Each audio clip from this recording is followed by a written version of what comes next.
स्वामी नवासनो वंदे विजय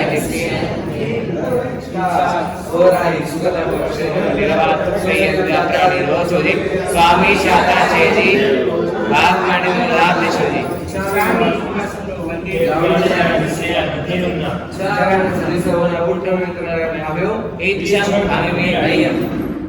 जानकी ज्या प्रतिफलन बद्दे पाणी वच्चे आधार संकल्प जसं संवत्सरानंतर असं निजे जेवण सुयो वायरो दुःख जाण अहम जाण शाम बोलतो शाम नमासनो वंदे स्वामी नवासनो वंदे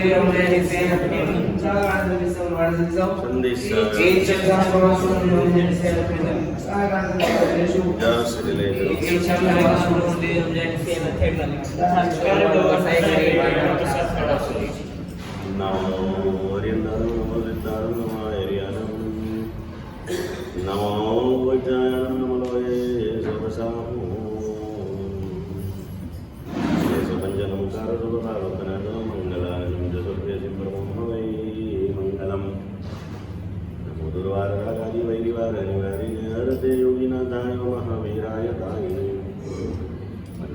सुरेंद्र जय कौशिकी खुशी निर्विशेष मनस्काय श्रीवीर स्वामी नमः सर्वारिष्ट प्रणाशाय सर्वाविषाददायिने सर्वलब्धि निदानाय श्री गौतम स्वामी नमः ओंकारबिंदु संयुक्तं नित्यं ध्यायन्ति योगिनः शांतं मोक्षदं चैव ओंकाराय नमो नमः श्रीदान प्रेम सुरिवचन सुजानु वंदो यशो सुरिवरा भुवने प्रभानु मागो कृपा तुम कही जय घोषराजे जो धर्म जित सुरिवरा शिवराज काजे भक्ति प्रभुनि करता भक्तो ना भगवान तमें जिन गुरु आज्ञा हृदय करता शिष्यो ना रखवान तमें त्यागी तपस्वी रोच संयमी तीर्थ प्रभावक उपकारी जगवल्लभ गुरु वंदन करता आत्म पावे गुण ज्ञानी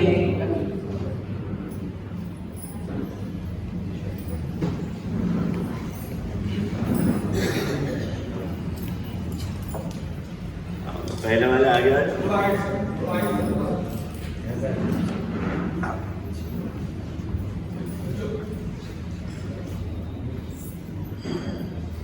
नंकारयं दिशत्येवां त्रिरेकशून्यचूलिकां तत्त्वत्रय पवित्रात्मा लभते पदमव्ययम् अनंत कल्याणकारी धर्म चक्रवर्ती दिवाजय परमात्मा महावीर स्वामी परम पुण्य के उदय से परमात्मा के शासन के अंदर में हम सभी का जन्म हुआ और ज्ञानी भगवान वर्तमान भाव में हमें मिले इस जन्म को चार रूप से दुर्लभ बताते हैं। कहाँ हुआ है अपना जन्म? आर्य देश में, आर्य कुल में, जैन कुल में।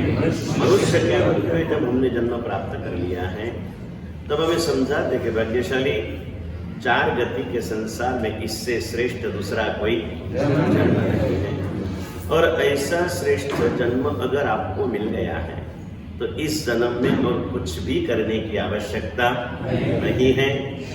एक ही छोटा सा काम आप कर लो और क्या कर लो तो समझाते हैं कि जैसा श्रेष्ठ जन्म मुझे मिला है ऐसे श्रेष्ठ जीवन का अब मुझे निर्माण करना है। ऐसा एक छोटा सा शुभ भाव इस छोटे से हृदय के अंदर में आप जागृत करें और ऐसा एक छोटा सा शुभ भाव अगर इस छोटे से हृदय में जागृत हो जाए तो जीवन में बहुत बड़ा परिवर्तन आ सकता है। लेकिन रोज कह रहा हूँ वैसे कि जीवन को श्रेष्ठ बनाने की बातें करना बड़ी आसान है वास्तव में अगर जीवन को श्रेष्ठ बनाना हो तो उससे भी आसान है, लेकिन अब मुझे मेरे जीवन को श्रेष्ठ बनाना ही है, ऐसा दृढ़ संकल्प करना बहुत मुश्किल है। और संकल्प रहित साधना यानी निर्विघ्न की इमारत जो दिखने में सुंदर हो सकती है, रहने में निश्चित रूप से भी होती है। बाकी संकल्प अगर जो किया जाए तो संकल्प के बल से जानवर भी बन सकता है। अद्भुत शक्ति इस संकल्प में समाई हुई है और संकल्प हमें और कुछ भी नहीं करना है, एक ही संकल्प करना है। क्या करना है पुण्यशाली? जो मैं हूँ वो मुझे बनना है। और मैं कौन हूँ? तो इंसान का जन्म पाया मैं एक इंसान हूँ। और बोलो, जैन कुल में जन्म पाया मैं एक जैन हूँ। मुझे इंसान बनना है, मुझे जैन बनना है। बस इस भावधाराओं में जाना है। और इंसान बनने के लिए और जैन बनने के लिए क्या करना चाहिए? कुछ भी बनना हो तो कुछ किए बिना कुछ होता। व्यवहार में एक कहावत है कि कुछ पाने के लिए कुछ होना पड़ता है। बराबर मनोज भैया, कुछ पाने के लिए कुछ होना पड़ता है। अध्यात्म क्षेत्र में एक कहावत थोड़ी सी अलग है कि कुछ होने के लिए कुछ करना पड़ता है। कुछ होने के लिए कुछ करना पड़ता है। हम जब छोटे थे ना, हमारे गुरुजी ने हमको सिखाया था कि केल्याने होता है आधी केले चाहिए। किया तो निश्चित होता है, नहीं किया तो कुछ भी नहीं होता है। करने का भाव हृदय के अंदर में रखना है। और करना क्या क्या करना चाहिए? एक छोटा सा सूत्र आता है संस्कृत में, ये सूत्र को लिखा है, तुम लोग थोड़े थोड़े आगे। करना क्या? तो एक छोटा सा सूत्र आता है, कर्तव्यम। करने को क्या बोलते? कर्तव्य। कर्तव्यम करणोचितम। क्या करना चाहिए? तो जो करने लायक है वो करो। और हम कुछ नहीं कहते। और करने लायक क्या है ये हर लायक आदमी को खुद को मालूम होता है। समझ गए ना? करने लायक क्या है वो लायक आदमी को खुद मालूम होता है। ये कोई बताने की बातें नहीं है। सबसे बड़ी मुश्किल ये है कि इंसान अपने आप को भूल गया। कर्तव्य का ज्ञान उसके पास में जरूर है, वो कर्तव्य कर सके ऐसी शक्तियां भी उसके अंदर में बड़ी हुई है, लेकिन अपने आप को भूल गया। कैसे भूल गया? छोटी सी बात आती है शास्त्रों में। एक शेरनी ने, सिंहन ने एक बच्चे को जन्म दिया और जन्म के साथ शेरनी मर गई। छोटा बच्चा चाहे इंसान का हो चाहे शेर का हो, माँ के दूध और माँ के प्यार बिना कभी आगे बढ़ता नहीं है। शेर के बच्चे को भूख लगी, लेकिन दूध पिलाने वाली माँ हाजिर नहीं थी। और माँ की कीमत कब मालूम पड़ती है पपिन भैया? उसकी गैर हाजिरी में। हाजिरी में समझता कोई भी व्यक्ति की कीमत उसकी गैर हाजिरी में मालूम होती है। हाजिर के अंदर में हम उपेक्षा करते हैं, लेकिन जब उसकी गैर हाजिरी होती है ना, तो अब हमें उसका ख्याल आता है। अब ये बालक था, रोने लगा। उतने में एक भरवार अपने घेटे बकरे को लेके जंगल में चारा चराने के लिए निकला था। उसने देखा कि शेरनी मरी हुई, बच्चा ताजा जन्मा हुआ है। याद रखना, इंसान रहेगा ना तो उसके दिल में दया आएगी आएगी और आएगी। उसको दया आई तो उसने क्या किया? देखा अपनी एक मेंढी को पकड़ के लाया जिसके आंचल में पूरा दूध भरा हुआ था। तो उस शेर के बच्चे के पास उसको लेके गया। और शेर था लेकिन बच्चा था। तो बच्चा कभी भी क्या होता है? बच्चा होता है। उसको दूध चाहिए था, उसने उसके आंचल में से दूध पी लिया और मेंढी का दूध पिया। ऊर्जा आ गई, उस टोले के अंदर में वो भल गया। चलते रहा। शाम को जब सब घर पे गए तो घर पे गया। अब रोज की उसकी आदत हो गई, सबके साथ में घूमता रहता है, घास खाता है, दूध होता है, रात को घर पे जाता है। करते करते करते 6 महीने बीत चुके। कितने महीने? 6 महीने। 6 महीने बीत गए। 6 महीने के अंदर में पशु को बड़ा होने में ज्यादा देर लगती है। पशु के शरीर को ज्यादा होने में देर नहीं लगती और हमारे अंतर में रहे पशुता को भी प्रकट होने में ज्यादा देर नहीं लगती। समझे ना? मेहनत तो हमें हमारी प्रभुता को प्रकट करने के लिए करना है। और ये पशुता और प्रभुता दोनों एक ही मोहल्ले में रहते हैं। कहाँ रहते हैं? और कैसा मोहल्ला मालूम है मनोज भैया? ट्रेन के अंदर में दो आदमी बाजू बाजू में बैठे थे, लंबी सफर थी, क्या करना, मोबाइल का नेटवर्क नहीं मिल रहा था। नहीं तो आजकल मोबाइल मिल गया तो आदमी भगवान को भी भूल सकता है।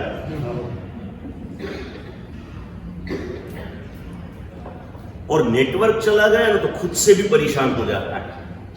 अब करना क्या? तो सबसे अच्छा रास्ता बातें करो। तो दोनों ने एक दूसरे से बातें चालू कर दी। उसने पूछा, भाई तुम कहाँ के हो? बोले मैं जालना का हूं। तो बोले मैं भी जालना का हूं। तो बोले जालना में कहाँ रहते हो? तो बोले गणेश भवन के पास। तो बोले गणेश भवन के पास? मैं भी गणेश भवन के पास रहता हूँ। तो बोले गणेश भवन के पास कहाँ रहते हो? बोले आकाश गंगा अपार्टमेंट में रहता हूँ। तो बोले मैं भी आकाश गंगा अपार्टमेंट में रहता हूँ। बोले आकाश गंगा अपार्टमेंट में कहाँ रहते? तो बोले नीचे ग्राउंड फ्लोर पे साइड का जो बड़ा फ्लैट है ना, वहां पर रहते।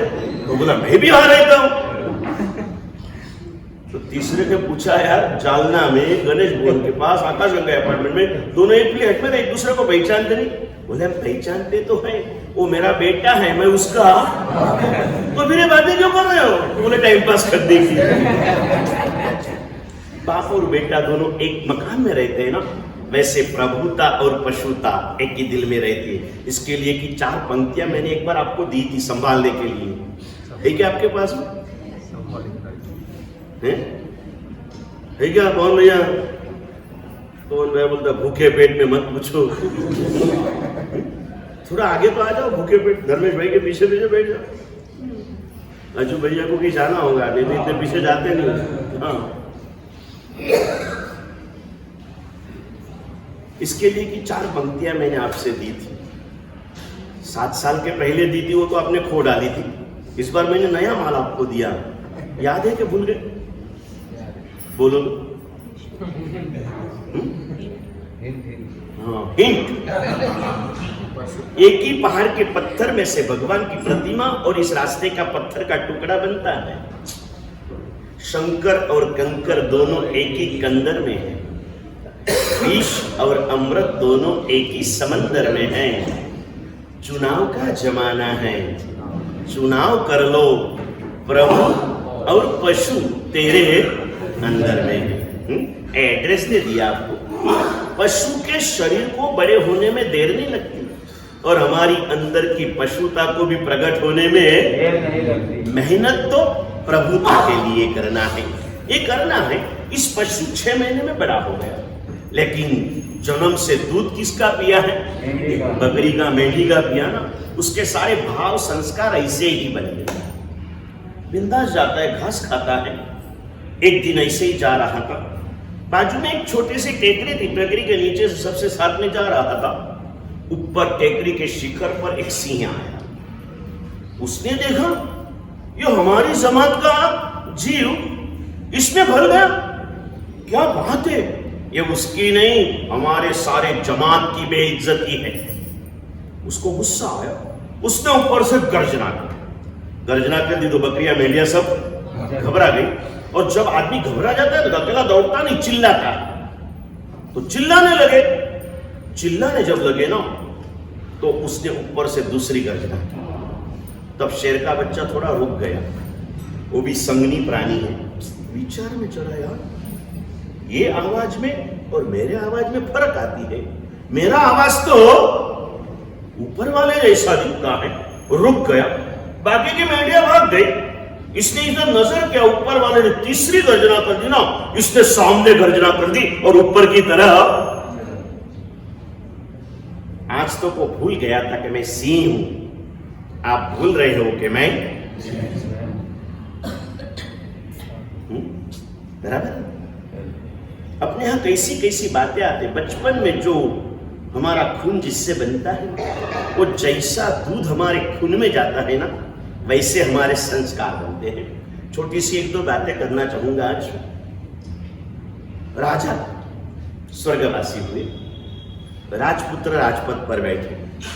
राजमाता विधवा थी, लेकिन राजमाता थी, बड़ी पुण्यशालिनी थी। एक बार उसके मित्र राजा के ऊपर दुश्मन ने हमला कर दिया। तो जब ऐसे हमले होते हैं ना, जैसे अभी अफगानिस्तान में तकलीफ है तो कोई अमेरिका को साथ देता है, कोई इंडिया को साथ देता है, कोई किसी को बुलाता है, वैसे मित्र राजाओं को आमंत्रण दिए जाते थे।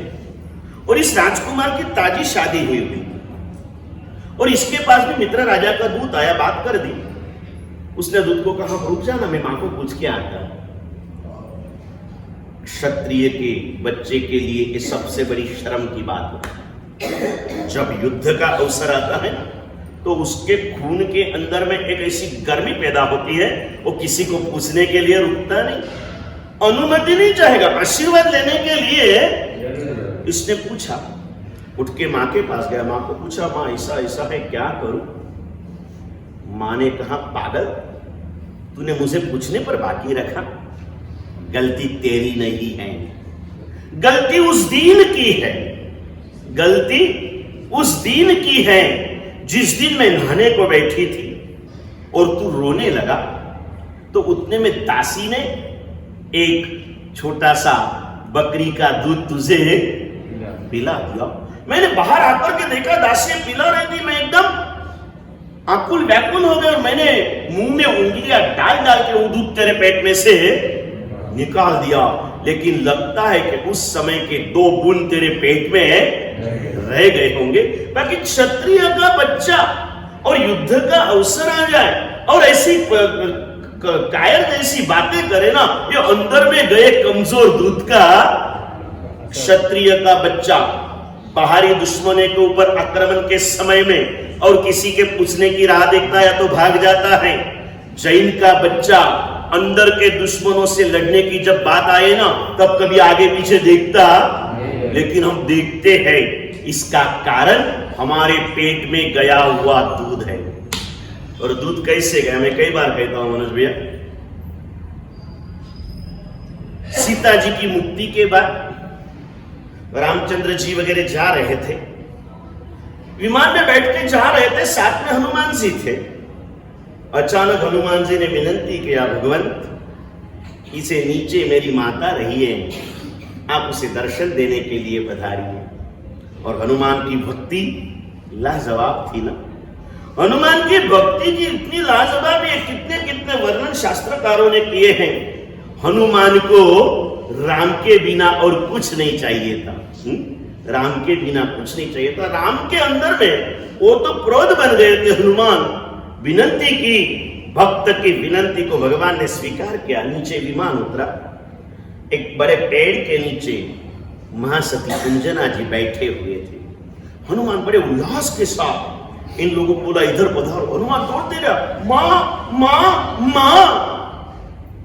मां ने ऊपर नहीं देखा, मां भगवान रामचंद्र जी पधारे देखना। उतने लोग आ गए थे। अंजना जी ने धीरे से मस्तक ऊपर किया, हाथ जोड़ के मस्तक नीचे डाला। मां रामचंद्र जी, मां लक्ष्मण जी, ये मैया सीता जी। अंजना जी धीरे से मस्तक ऊपर करके नमस्कार करके मस्तक को नीचे ढाल देते थे। लक्ष्मण जी एक ऐसा पात्र रामायण का जो कभी भी कोई भी गलत बात को कभी सहन नहीं करते, उनको अगर गलती लगी तो बोल देते। उसने हाथ जोड़ के कहा, सामने हनुमान जी की मां थी ना तो विनय किया, दूसरा कोई होता तो कहां का कर देता। बोले मैया आपके पुत्र की विनती से प्रभु रामचंद्र यहां पर पधारे हैं और आप उनके सामने देख भी नहीं रहे हो, भगवान का अपमान क्यों करते हो? अगर आपके बेटे ने नहीं कहा होता तो प्रभु नहीं पधारते, प्रभु का सम्मान तो करो। अंजना जी नीची नजरों से रो रहे थे। धीरे से नजर ऊपर की, रोती हुई अंजना को देख करके रामचंद्र जी बड़े समझदार थे। निश्चित कोई वेदना इस मां की है, नहीं तो ये मां ऐसी कर सकती ही। उसने पूछा, मैया कौन सी वेदना में हो? कुछ भी नहीं बोला, हनुमान की तरफ देखा। हनुमान ने कहा, मां क्या हुआ है बता। हनुमान भी बड़े शर्मिंदे हो गए और उतने में जैसे हनुमान के सामने अंजना ने देखा ना धर्मेश भैया, अंजना सती के स्तन में से दूध की धारा निकली, सामने रही पत्थर की शिला के ऊपर लगी और पत्थर की शिला के 2 टुकड़े। और जैसे हुए अंजना ने हनुमान को किया, हनुमान हनुमान ऐसा दूध मैंने तेरे को पिलाया, हनुमान ऐसा दूध मैंने तेरे को पिलाया, तूने मेरा कुख लजाया। हनुमान नीची नजर से रो रहे, कुछ जवाब देने की ताकत नहीं। रामचंद्र जी ने कहा, मैया क्या बात कर रहे हो, कुख को लजाया? यह सारा इतिहास हनुमान के नाम लिखा जाएगा। अंजना ने रामचंद्र जी को जवाब नहीं दिया। उसने कहा, हनुमान अगर इस दूध को तू समझ पाता, इस दूध को तू बचा पाता ना, तो एक मैया सीता को लेने के लिए भगवान रामचंद्र जी को इतना परिश्रम नहीं कर पड़ता। तू कायर निकला, इसलिए भगवान को इतना। अब रामचंद्र जी की आंख में आंसू थे। लक्ष्मण जी के बोलना बंद हो गया तो वो भी नीची नजरों से रो रहे थे। सीता मैया रोती आके से अंजना के चरणों में गई, आंखें पोंछ डाली, बोले मां ये अगर नहीं होते ना तो आज मैं भी कुछ जवाब नहीं दिया। ऐसा दूध हमें पिलाया गया था। आज मैं बहुत बार कहता हूं, अगर आज आपका बेटा एक छोटी छोटी आराधना के पचखान में दूर भागता है, मां क्या बताएगी उसको? मैं कहता हूं कई बार, आज की मां अपने बेटे को क्या बताएगी? दूध पिलाया होगा तो बताएगी ना। मैं कहता हूं कई बार प्रवचनों में, आज की मां बाजू में पड़ी हुई एक बोतल उठा के नीचे पटक के बताएगी, बेटा ये बाटली का दूध मैंने तुझे पिलाया और तूने बाटली का दूध।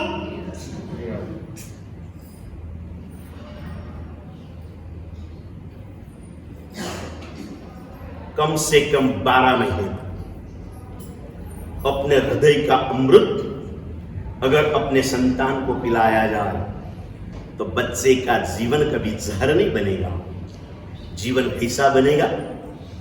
और ये दुनिया आप हमारा नहीं मानते हो, दुनियादारों का मानते हो। आपकी हालत मैंने 15, 20, 25 दिन के पहले शायद कहा था, राजस्थान में बंबई के सेठ गए थे।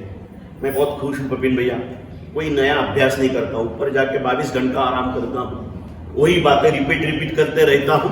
मेरे को कोई नई मेहनत करने की जरूर, क्योंकि आपको कुछ याद रहता नहीं, याद रखना है।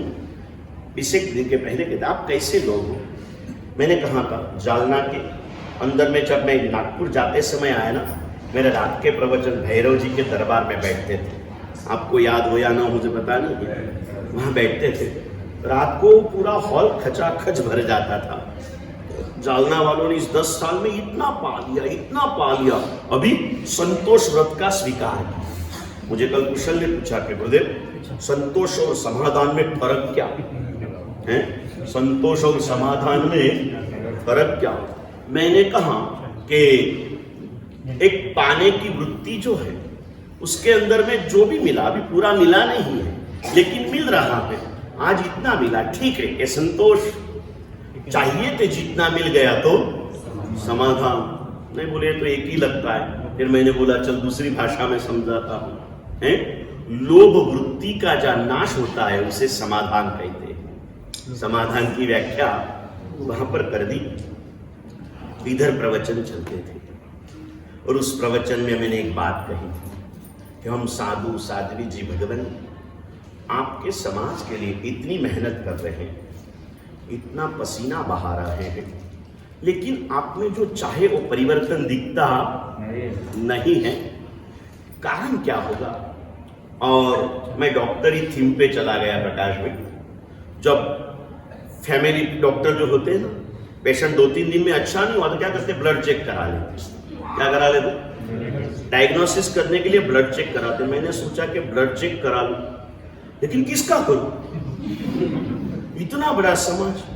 फिर उतने में ख्याल में आया कि अभी हर चीज ग्रुप में होती है, तो मैंने बोले कि सोचा कि भाई ग्रुप में ब्लड चेक करा देंगे, सबका थोड़ा थोड़ा ब्लड लेके एक साथ में चेक करा देंगे। वो ब्लड ले लिया और जालना की नंबर 1 की पैथोलॉजी लैबोरेटरी कौन सी है? हर गांव में हर एक चीज नंबर 1 पे होती ना। जैन वीआईपी पाव भाजी नंबर, हर चीज में नंबर 1 होता है ना पुण्यशाली। पैथोलॉजी नंबर 1 कौन है? इंद्रायणी। हाँ, आप सबके ब्लड बॉटल वहां पर पड़े हुए हैं। कितनी बार ब्लड दिया? पूरी बॉटल भर जाए इतनी बार दिया ना, और चेकिंग के लिए दिया।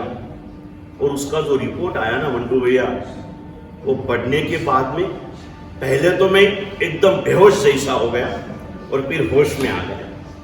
ग्रुप रिपोर्ट था ना, बहुत सुंदर सा, नीचे साइन और रिमार्क्स लिखा था।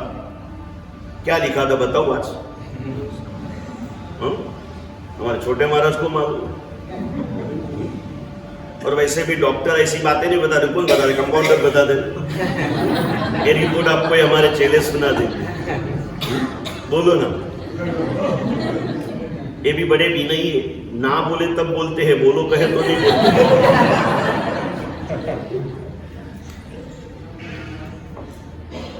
नीचे रिमार्क्स था प्रवीण भैया, ये सब लातों के भूत,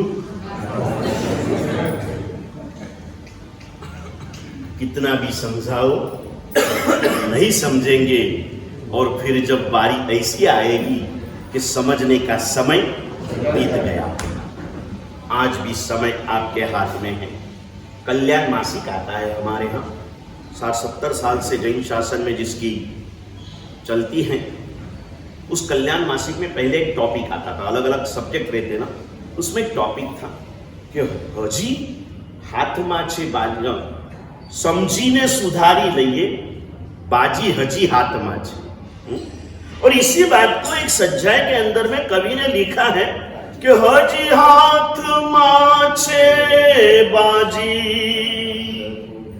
करी ले तू प्रभु ने राजी,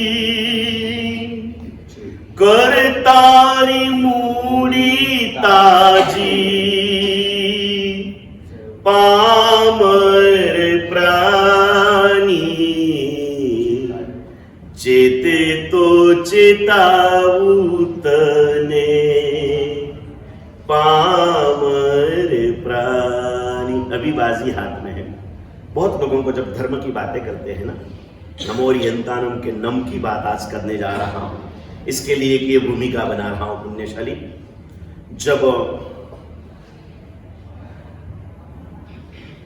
कोई भी धर्म की बात आ जाए तो लोग बोलते महाराज साहब करવું तो छे પણ આ તકલીફ છે, આ તકલીફ છે, આ તકલીફ છે। और सुबह से शाम तक हमारे पास में जो भी पुण्यशाली आते हैं ना कीर्ति भैया, हर व्यक्ति अपनी समस्या लेकर के ही हमारे पास आते हैं। कोई समाधान लेकर के आते नहीं है। समस्या हमारा सर ये प्रॉब्लम है, ये प्रॉब्लम है, ये प्रॉब्लम है। गुरुदेव बहुत अच्छा समाधान देते हैं। गुरुदेव कहते हैं, हर व्यक्ति कहते हैं आई हैव प्रॉब्लम, मुझे समस्या है, मुझे समस्या है, लेकिन इसका कारण क्या? तो बोले थोड़ा अंदर देख, तुझे ख्याल में आएगा। क्या कर? थोड़ा सा अंदर देख, तेरे ख्याल में आएगा। यू हैव प्रॉब्लम नहीं, यू आर प्रॉब्लम। तू किसी के लिए समस्या है ना, इसलिए तेरे जीवन में लगता है। बराबर है जवाब पपिन भैया? आई हैव प्रॉब्लम नहीं, आई एम प्रॉब्लम। मैं खुद समस्या हूं, है? इस चीज को ध्यान में लेना है।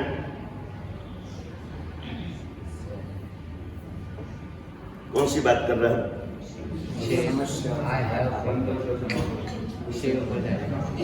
उसके पहले गुरुदेव की बात पर मैं कहां से गए? डॉक्टर की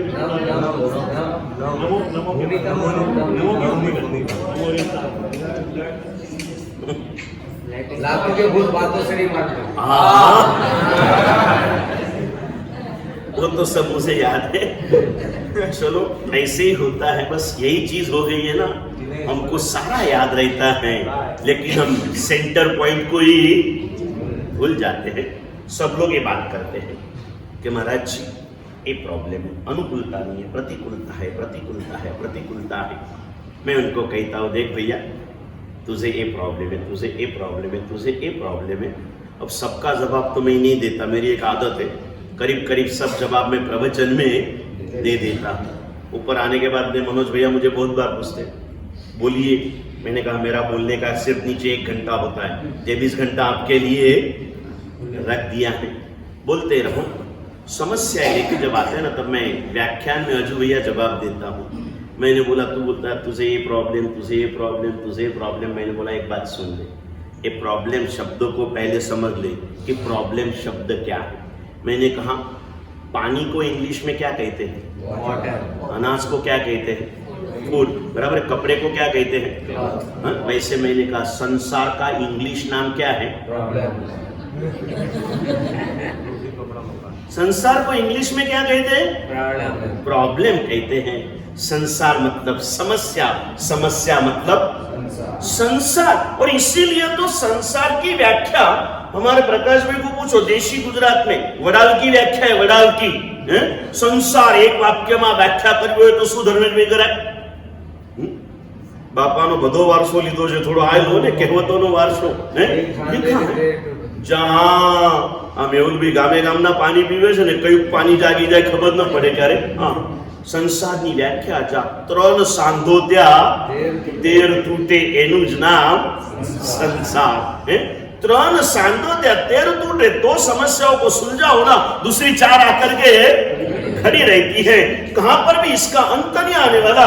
अगर समस्याओं को नजर में रखोगे ना तो कभी साधना कर पाओगे।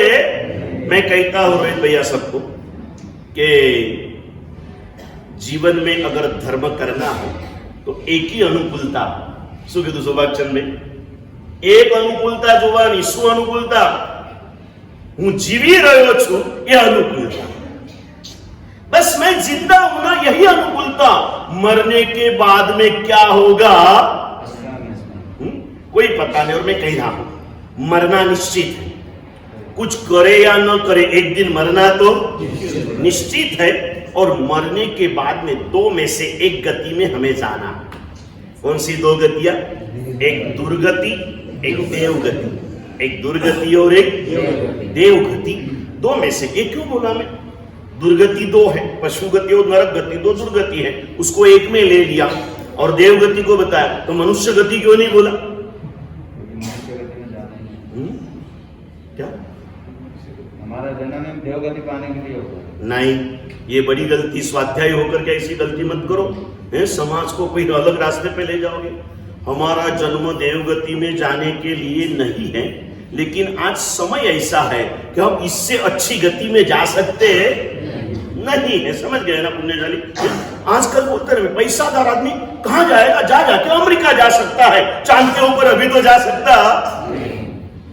बस आज के हिसाब से, आज के समय के हिसाब से अधिक से अधिक अमेरिका। और अमेरिका के लिए क्या बोलते मालूम है? कई सालों के पहले सांगली के बाजू में तासगांव के अंदर में थे, वहां पर प्रतिष्ठा महोत्सव था गुरुदेव के रिसरा में। और एक भैया जो वहां के थे, उनका बेटा अमेरिका रहता था, 6 महीना वहां रह करके आए थे। उसी दिनों में एक बार बैठे मेरे पास, बोले महाराज सच कहता हूं, अमेरिका तो स्वर्ग है, स्वर्ग है। उस टाइम तो अपन बहुत छोटे थे, 28 साल पहले की बात करता हूं। फिर मैंने कुछ नहीं बोला। 2 दिन के बाद मेरा प्रवचन का अवसर आया। भैया का नाम था कांति भाई। मैंने कहा, कांति भाई ने आके मुझे बोला कि महाराज साहब अमेरिका तो स्वर्ग है। मैंने मन ही मन कहा, हमारी गुजराती में कहावत है, आप मुआ बिना स्वर्गे जवातु, मरे बिना स्वर्ग मिलता नहीं। फिर ठीक है, मेहुल भाई कभी गाते गाते गा ले, जीते जी स्वर्ग मिला, मरने पर क्या मांगे, जब बिन बोले मिलता तो बोल के क्या मांगे। ये पंक्ति एकासने पे बैठो ना तब गाते रहेगा।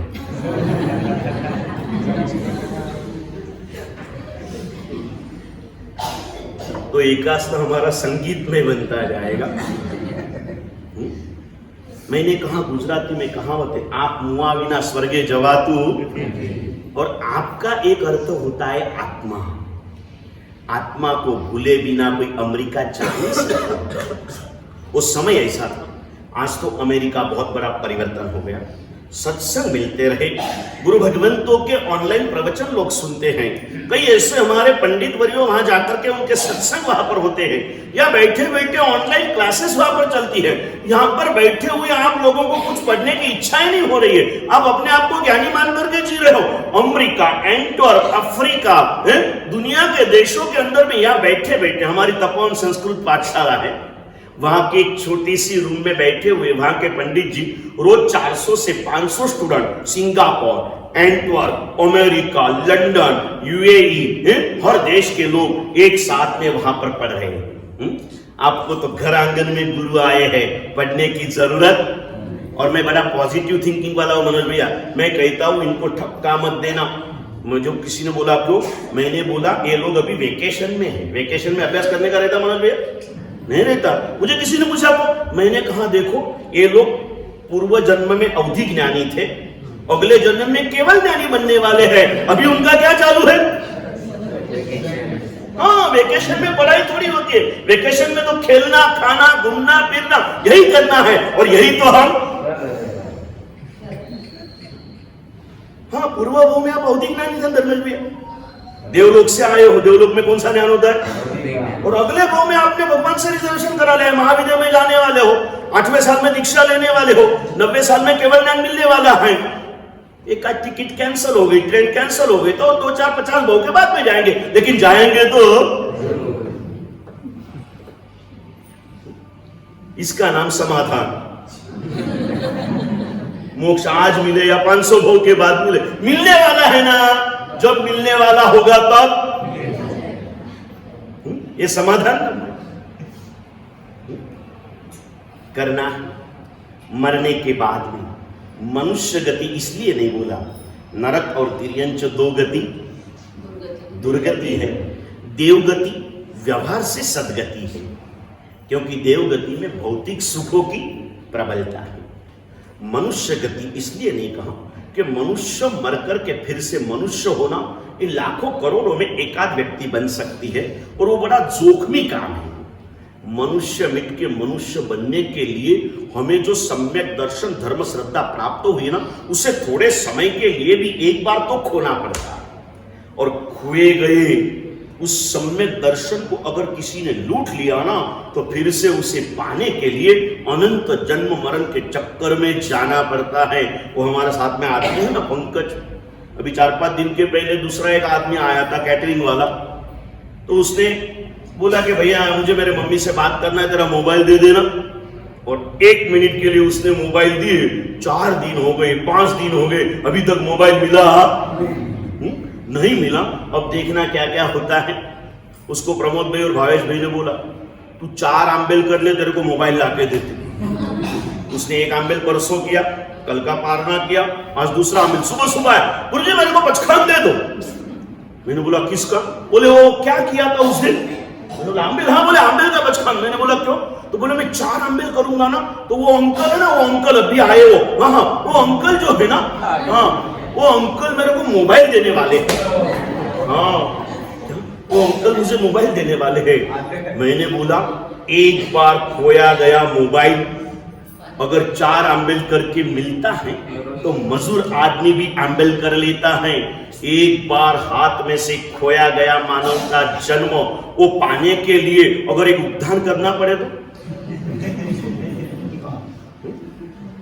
बोल भैया महाराज साहब आपकी सेवा में रहते हुए जो होता है वो सब बोलो, बाकी ये सब छोड़ के मैं आ सकता है? तू क्या छोड़ सकता है? नहीं छोड़ सकता है, तेरी मर्जी यहां पर चलती नहीं है। एक दिन सब छोड़ के तुझे जाना ही है। आइए कभी शांत सुधारस ग्रंथ को हाथ में लीजिए। मैं ये ग्रंथों के नाम क्यों बोलता हूं मालूम? मुझे भी कुछ नहीं आता। 5-15 ग्रंथों के नाम पक्के करके रखे हैं, और आपके बीच में बोलूं तो आपको क्या लगे महाराज साहब बड़े। हाँ, दिखावा करना पड़ता है ना भाई, ये सब दिखावा है, कुछ नहीं आता। शांत सुधारस ग्रंथ के अंदर में अशरण भावना का वांचन कीजिए। गुरुदेव पूज्यपाद भद्रगुप्त सूरी महाराज की लेखनी से शांत सुधारस का हिंदी विवेचन पढ़ लीजिए। और शरण भावना में बताया गया है, तू किसी के भी हजारों के लाखों करोड़ों के बीच में बैठा होगा ना, जब तुझे ले जाने वाला आएगा ना, तब कोई तुझे बचा पाएगा नहीं। और शरण भावना का विवेचन करने वाले बहुत महापुरुष हैं। मेरी खुद की चॉइस गुरुदेव भद्रगुप्त सूरी महाराज के प्रति है, और वो भद्रगुप्त सूरी महाराज के हाथों से लिखे हुए एक एक पुस्तकों को पढ़ते चलो। पूरा उनका साहित्य यूट्यूब के ऊपर सर्च करो, मंगा लो पूरा हिंदी साहित्य प्रमोद भैया। नहीं सब मंगा सकते ना, तो एक 5-5 नकल हर पुस्तक की मंगा के एक लाइब्रेरी बना दो, लेके जाओ घर पे जाके मनोज भैया परिवार के साथ बैठ के रोज एक प्रकरण वाँचो। कितना प्रकरण? एक प्रकरण रोज वाँचो। 2 फायदे होंगे। इस निमित्त से परिवार 5-10 मिनट के लिए पपिन भैया क्या होगा, इकट्ठा होगा। और ये वांचने से, परिवार के इकट्ठे होने से प्रेम बढ़ेगा, और ये वांचन से ज्ञान बढ़ेगा। 2 फायदे एक साथ में होंगे। नमो अरिहंतानम के नम में क्या भरा हुआ है? पूज्यपाद सिद्धसेन सुरीश्वर जी महाराजा, पहले नौकार की थोड़ी सी बातें कर लेते। पुण्यशाली मैंने बताया ये नौकार का न कितना शक्तिशाली है, बताया ना आपको मैंने। एक न बिना भाव से बोला हुआ, भाव से बोले हुए न की ताकत तो अनादि काल के, बोलो ना, रुको ना, एक मिनट रुको ना। घर में भी उनको नहीं बोलने देते, यहाँ पे भी नहीं बोलने देते। अनादि काल के अनंत कर्मों का एक अंतर में अंत कर सके, ऐसा शक्तिशाली एक जिन शासन है। नौकार मंत्र जिन शासन का ही एक अंग है ना। जिन शासन समंदर है तो नौकार मंत्र उसका एक बूंद है। मैंने कहा ना, गंगा का कोई भी जगह का बूंद ले लो वो हमें पावन करता है। जैन शासन के किसी भी योग के साथ जुड़ जाओ वो हमें पावन करता है। नौकार का सिर्फ नो, अगर अंतर के भावों के साथ बीच में बताए थे नमस्कार के 3 प्रकार, आपको याद नहीं है और आपको ज्यादा परेशान भी नहीं करना चाहता हूँ। 3 प्रकार के नमस्कार कह दूं, इच्छा योग का नमस्कार, शास्त्र योग का नमस्कार, सामर्थ्य योग का नमस्कार। कहाँ था ना प्रवीण भैया? हाँ तो बोलो ना, ना नहीं बोलना कभी। हाँ हाँ बोलना। आपने कहा था, हमें याद नहीं है, वो बात अलग है। मैं बोल रहा हूं तो मैंने बोला होगा तो ही बोलूंगा ना। आप हाँ बोलना, आपको झूठ बोलने का पाप नहीं लगेगा। मैं अगर नहीं बोला और बोलता हूं तो पाप मुझे लगेगा, आपको डरने का कोई है? 3 प्रकार के नमस्कार, इच्छा योग, शास्त्र योग, सामर्थ्य योग के भाव से एक न बोलते हैं ना तो सब पावक नाशन होता है। लेकिन सहजता से, कोई सामर्थ्य योग नहीं है, शास्त्र योग नहीं है, इच्छा योग भी नहीं है। नियम लिया कल हमारे मनोज भाई सुराना ने, पर्युषण तक रोज व्याख्यान में आऊंगा। शायद आज तो इच्छा योग से आए होंगे, कल इच्छा नहीं भी होंगी, लेकिन छोटा सा नियम दिया है तो आ जाएंगे। ये समझाने के लिए एग्जाम्पल दिया। इच्छा भी नहीं है और नौकार बिनने के लिए बेटे को बाधा नहीं की ना, रोज एक नौकार वाली, और बैठ गए और न बोला। कितने कर्म खपते हैं? 7 सागरोपम। जितने नरक के कर दुखों दे सके इतने कर्म एक न बोलने से, एक पद से 50 सागरोपम, एक नौकार से 500 सागरोपम, और एक नौकार वाली गिनने से 50,000 सागरोपम। जितने कर्म रोज खपे जाते हैं। मैंने बालक को समझाया, बोले गुरुदेव मुझे पूरी नौकार वाली गिनने की जरूरत नहीं है, मैं एक नौकार गिनूंगा, नहीं तो एक नमोरी अंतानम बोलूंगा बस, बाकी पे मैंने बोला बोले इतने पाप मेरे पास में है ही नहीं। मैं कहा वो इतनी मेहनत कर। मैंने उसे समझा दिया, तेरी क्या बात करूं, मेरा भी ठिकाना नहीं है।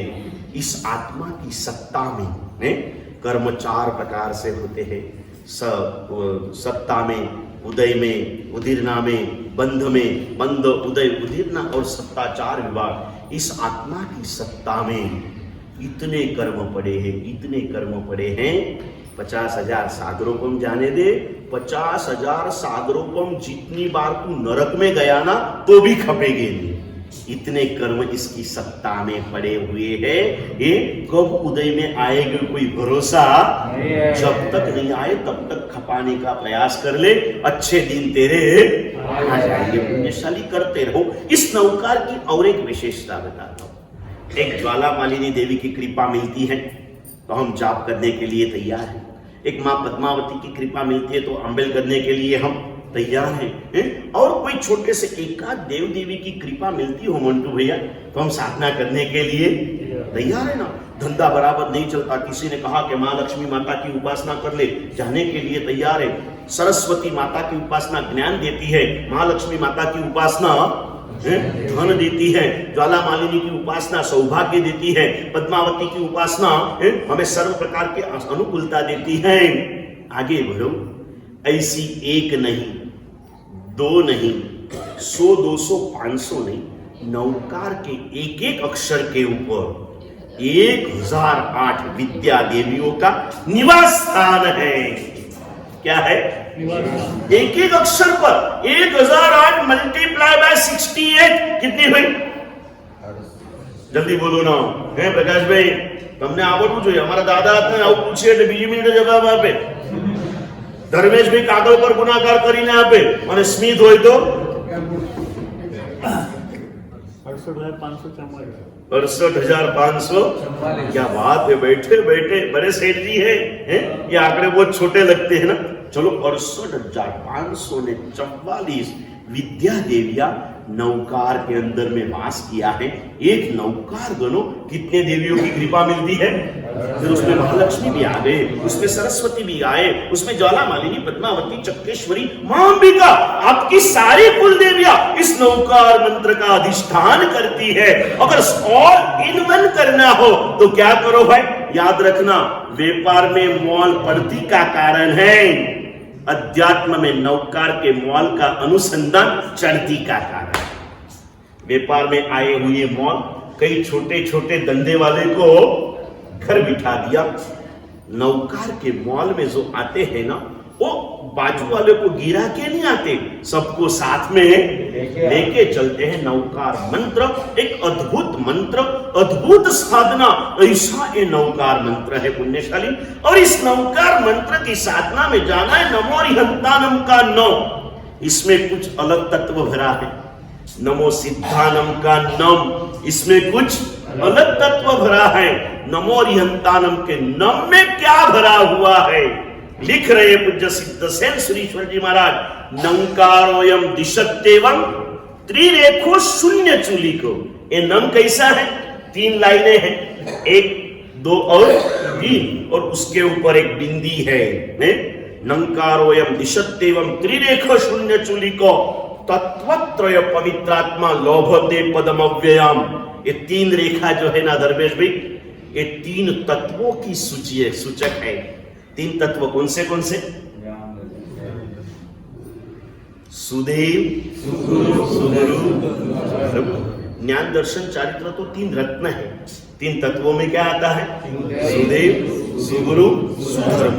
इसकी उपासना तत्वत्रय पवित्रात्मा, इसकी उपासना करते करते पवित्र हुई आत्मा, बिंदी मतलब 0, शून्य यानी कर्मों से शून्य बन जाते हैं और अव्यय पद को यानी मोक्ष पद को प्राप्त करते हैं। अद्भुत खजाना इस नौकार मंत्र में भरा हुआ है। बस पूर्ण बनना है तो पहले शून्य बनना पड़ेगा, पूर्ण बनना है तो। और इसीलिए हमारे पूज्य चंद्रशेखर महाराज ने शायद लिखा हुआ एक पुस्तक, उसका टाइटल है शून्य बनी ने पूर्ण बनो। पूर्ण बनने के लिए क्या करना पड़ता है? पहले खाली बनना पड़ता है, इसके बिना होता नहीं है पुण्यशाली। खाली बनना है, अंतर पक्ष के अंदर में हमें अपने आप की एक जगह खड़ी करना है। सुंदर सा माहौल, नमस्कार महामंत्र की साधना में अभी आप करीब करीब आधी सफर आपकी पूर्ण होते आए हैं। आज कितनावा दिन आया? आज 32वां दिन। कितना दिन? 32वां दिन आया। कल से सिर्फ 36 बाकी रहे। कितने बाकी रहे? सिर्फ 36 एकासना कल से बाकी हैं। बहुत लोग फरियाद लेके आते हैं, महाराज साहब एकासना में बहुत आगे पीछे होता है, कभी कभी मसाला बराबर नहीं होता है, कभी मेनू बराबर नहीं होता है, कभी पुरसने वाले में तकलीफ होती है। ये झंझट करने के बजाय एकासना, आखिर देखो दिन भर के 4-5 टंग तो आपने छोड़ दिए, 36 दिन के लिए और 1 टंग छोड़ दो।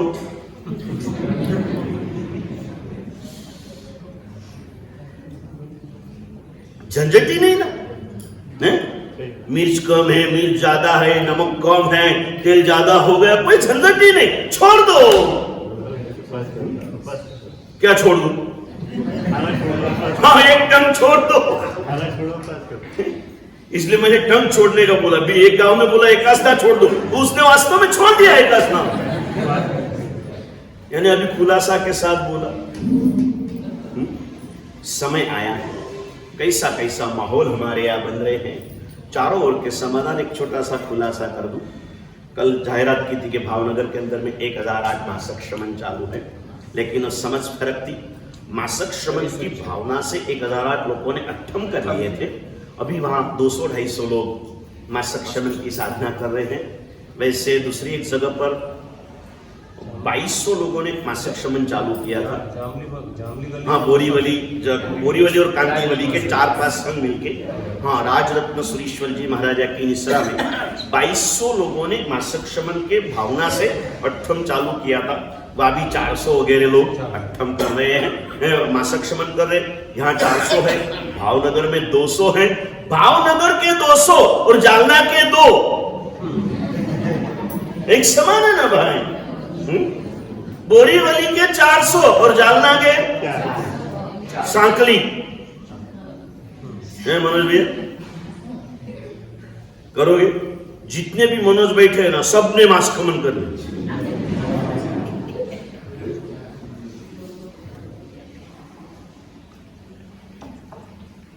सुंदर सी साधना, भावधाराओं में आगे बढ़ना है। नमो अरिहंतानम की बात कर ली। नमो अरिहंतानम का नम, राजा भी आपके चरणों में आते हैं। नरनाथा वशिष्ठेशा नतास्तेभ्य सुरेश्वरा, इंद्र भी आपके चरणों के दास बनते हैं। एक एक अक्षर का अर्थ फिर से एक बार आपके पास रखता हूं, और उसको दुनिया के कोई भय डरा सकते हैं नहीं है। किसको? जो अरिहंत परमात्मा के शरण का स्वीकार करता है। चरण का, चरण और शरण का भेदभाव मैंने आपको समझाया था। चाहता हूं कि कुछ तो भी आपके स्मरण में होगा। आगे मोह के ऊपर बताया है कि मोह उसका द्रोह नहीं कर सकता, मोह उसका द्रोह नहीं कर सकता। वो नित्य मोद यानी के आनंद को प्राप्त करता है और जल्दी से मोह मतलब मोक्ष में जाता है। कौन? जो अरिहंत परमात्मा की भक्ति करता है। मोह के ऊपर के 3 मोह बताए। मोह आपका द्रोह नहीं कर सकता। मोह मतलब मोद, आपको निरंतर आनंद मिलता है और जल्दी से जल्दी आप मोह मतलब किसको प्राप्त कर सकते हो? मोक्ष को प्राप्त कर सकते हो। कौन? जो परमात्मा की भक्ति करते हैं। अरंतियम केवल भव्यो यो अरंतम अरति। पहले शरण बताया, अब चरण बताया। पहले शरण में जाना कि पहले चरण में जाना? चरण में जाना नहीं, शरण में जाना। शरण में जाते हैं ना, फिर चरण में तो अपने आप जाते हैं। फिर उसके आगे अरिहंतानम के अ के ऊपर बताया, जिसको अरंती तम यम केवलीनम, जिसको केवल ज्ञानी भी जिनकी पूजा करते हैं। अरिहंत परमात्मा मतलब तीर्थंकर। तीर्थंकर सिवाय के हजारों लाखों करोड़ों केवल ज्ञानी भी जिनकी पूजा करते हैं। कैसे करते हैं? तो कोई केसर चंदन लेके नहीं करते। समोसर में जब जाते हैं 3 प्रदक्षिणा करके उनकी पूजा करते हैं। प्रदक्षिणा कर्म से केवल ज्ञानी भी जिनकी पूजा करते हैं और जिनका गुण भी अनंत है, जिनका रूप भी अनंत है, ऐसे अरिहंत की महिमा को कौन जान सकता है? मतलब सामान्य बुद्धि वाले जान सकते हैं नहीं। ये नमो अरिहंतानम के एक एक अक्षर का अर्थ आपको दे रहा हूं। कैसे मेरे प्रभु हैं, कितने प्यारे हैं, हमें ध्यान में आ जाए। अरिहंतानम के री का अर्थ बताते हैं कि राग और द्वेष रूप रिपु। री का मतलब, रिपु मतलब शत्रु, जिसने खत्म कर दिए हैं। राग और द्वेष रूपी रिपु मतलब शत्रु, जिन्होंने खत्म कर दिए हैं। ये कैसे है राग द्वेष? कि दुनिया के बाकी के जो भी देव है ना, वो भी जिनसे हार गए हैं। अने राग द्वेष ने दुनिया में अगर तीर्थंकर परमात्मा भूल जाओ ना तो सबको हरा दिया है।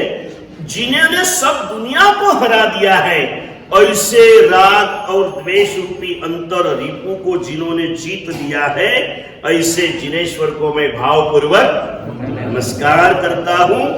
हम का अर्थ करते हैं भगवान हंस जैसे है। कैसे है? हंस जैसे दूध और पानी को अलग करता है, वैसे जीव और कर्म का अनादिकाल का संबंध जिसने अलग कर दिया है, कर्मों को अलग कर दिया और जीव को अलग कर दिया, ऐसे अरिहंत भगवान इस दुनिया में एकमात्र है।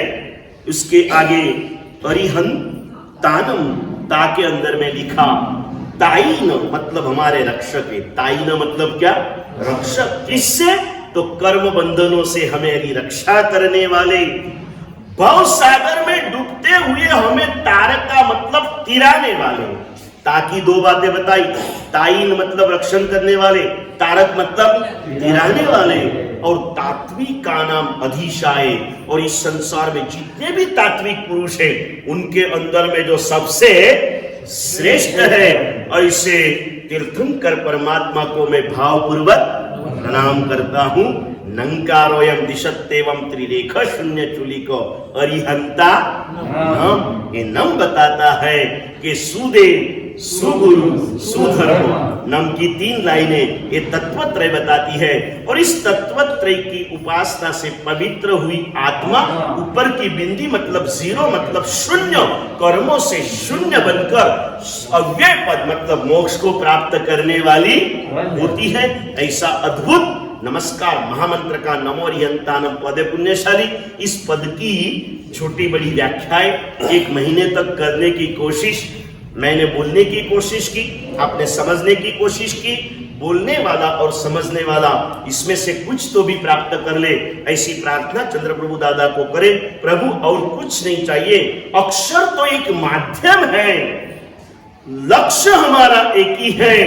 जन्म जन्म का अहंकार भाव हमारे अंतरपट में से दूर हो जाए, अहंकार के अंधकार से मेरी आत्मा मुक्त हो जाए और नमस्कार भाव का प्रकाश मेरे अंतरात्मा के एक एक प्रदेश के ऊपर प्रकट हो जाए। ऐसी मंगल कामनाओं के साथ परमात्मा की बातें कहते हुए हार्दिक भावों से क्षमा याचना। मंत्रम संसार सारम, मंत्रम संसार सारम, त्रिजगतमुपमा, त्रिजगतमुपमा, सर्व पापारि मंत्र, सर्व पापारि मंत्र, संसारोच्छेद मंत्र, संसारोच्छेद मंत्र, विषम विषहर, विषम विषहर, कर्म निर्मूल मंत्र, कर्म निर्मूल मंत्र, मंत्रम सिद्धि प्रदान, मंत्रम सिद्धि प्रदान, शिव सुख जनन, शिव सुख जनन, केवल ज्ञान मंत्र, केवल ज्ञान मंत्र, मंत्रम श्री जैन मंत्र, मंत्रम श्री जैन मंत्र, जप जप जपिता, जप जपिता, जन्म निर्वाण मंत्र, जन्म निर्वाण मंत्र। पारा नौकार। प्रतिकूलता जो आई तो नरक को छोड़ देता हूँ, आत्मा को जो भूलता हूँ, संसार में अटकता हूँ। नमस्कार मंत्र जो मारूं तो